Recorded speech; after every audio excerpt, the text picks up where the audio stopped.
Hello po.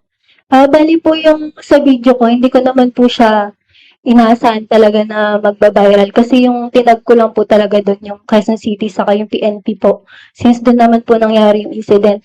Bale, yung video ko po hindi rin po yun yung pangalawang confrontation na po kasi ni sir kaya nakapag-video po ako. Yung una po talaga niyang paglapit kay kuya driver ng bus, medyo po kasi nagsisigawan na po sila noon. Tapos ang expected po kasi namin ng mga passenger nun, 'pag may mga ganun pong incident, dapat po, may aakyat po ng bus para magsabi po sa'min kung ano po yung gagawin namin, kung lilipat po ba kami ng ibang bus or maglalakad na lang po kami dun sa malapit na station. So, wala pong nangyaring gano'n. Ang ginawa po ng mga nasa labas na, yun po, yung sa incident, nag-picture-picture po, pero natagalan po sila dun, puro picture-picture lang po yung ginawa. So, bale nagmamadali na rin po kasi ng iba kaya dun po sa video may mga galit na rin po talagang passenger lalo na po yung katabi ko kasi pauwi po siya ng province. Ayun po.